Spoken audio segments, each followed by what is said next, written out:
Hello.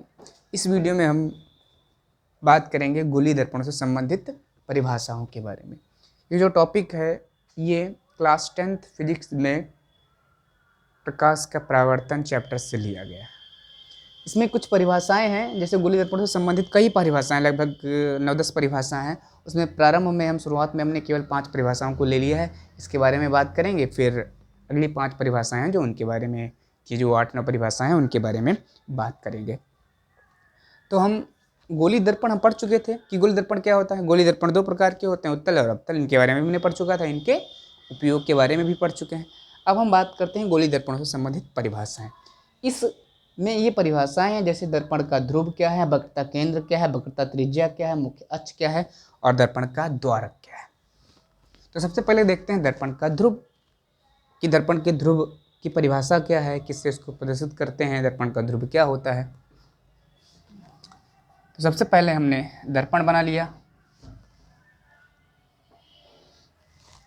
ये कौन सा दर्पण है, ये कौन सा दर्पण है, अभी कोई हम पहचान नहीं कर सकते, क्योंकि उत्तल दर्पण की पहचान यही है कि उत्तल दर्पण वो दर्पण है जिसमें परावर्तन उभरी हुई सतह से होता है और दबी हुई सतह पालिशदार होती है, जबकि जो अवतल दर्पण है उसमें परावर्तन दबी हुई सतह से होता है और पालिश उभरी हुई सतह पर होती है। तो अगर हमने इसमें पालिश ये उभरी हुई सतह पर कर दी तो परावर्तन की क्रिया ये दबी हुई सतह से होगी। तो इस जो दर्पण का नाम हो गया अवतल दर्पण। और इसमें क्या हो गया, इसमें जो पालिश है वो दबी हुई सतह से है, तो ये वाली जो सतह होगी ये होगी परावर्तक सतह और इसका नाम होगा दर्पण का उत्तल दर्पण। अब हम देख लेते हैं कि दर्पण का ध्रुव क्या होता है। तो ये जो दर्पण है इसका जो मध्य बिंदु है, जो केंद्र बिंदु है, उसी को हम कहते हैं दर्पण का ध्रुव और इसको प्रदर्शित करते हैं कैपिटल पी से। किससे प्रदर्शित करते हैं? कैपिटल पी से। तो दर्पण का ध्रुव की परिभाषा क्या हो गई, यानी दर्पण का जो मध्य बिंदु है या जो केंद्र बिंदु है उसको हम दर्पण का ध्रुव कहते हैं, इंग्लिश में कहते हैं पोल ऑफ मिरर, और इसको हम कैपिटल पी से प्रदर्शित करते हैं। अगली परिभाषा में हम देखेंगे वक्रता केंद्र किसको कहते हैं। तो वक्रता केंद्र की परिभाषा क्या हो जाएगी कि जो हमारा वक्रता केंद्र है वो किसी न किसी कांच के खोखले गोले का ही तो भाग है, अर्थात किसी दर्पण का वक्रता केंद्र, किसी दर्पण का वक्रता केंद्र उस कांच के खोखले गोले का वक्रता केंद्र होता है या केंद्र होता है जिसका कि दर्पण एक भाग है। या इसको ऐसे भी कह सकते हैं कि जिस कांच के खोखले गोले का दर्पण भाग है उस कांच के खोखले गोले के केंद्र को दर्पण का हम लोग वक्रता केंद्र कहते हैं। समझ लेते हैं, जैसे ये एक कांच का क्या है, खोखला गोला है। फिर हमने, अब ये कांच का खोखला गोला है तो इसका जो केंद्र है वो क्या है, सी है। अब जब हमने इस कांच के खोखले गोले से अपना दर्पण तैयार किया, यानी हमने कांच के खोखले गोले का ही एक भाग ले लिया, ये भाग तैयार कर लिया। अब परिभाषा तो बन गई ये कि गोलीय दर्पण कांच के जिस खोखले गोले का भाग है उस खोखले कांच के गोले के केंद्र को दर्पण का वक्रता केंद्र कहते हैं। तो ये इसका क्या हो गया, वक्रता केंद्र, और इसको प्रदर्शित करते हैं कैपिटल सी से। इसको क्या कहेंगे, वक्रता केंद्र।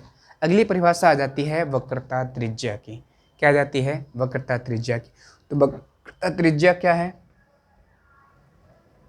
यानी दर्पण के बिंदु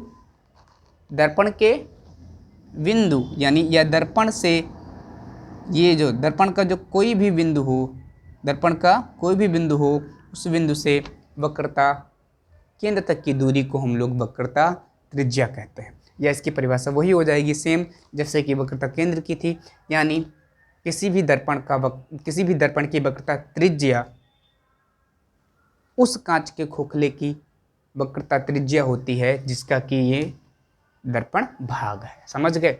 या इसको हमने P माना था क्योंकि दर्पण का ध्रुव था, तो P से C तक की ये जो दूरी थी यही थी वक्रता त्रिज्या। या दर्पण का कोई भी बिंदु हो, यहाँ जैसे मान लेते हैं M है, ये भी इसकी क्या है, वक्रता त्रिज्या है, ये भी इसकी क्या है, वक्रता त्रिज्या है। समझ गए?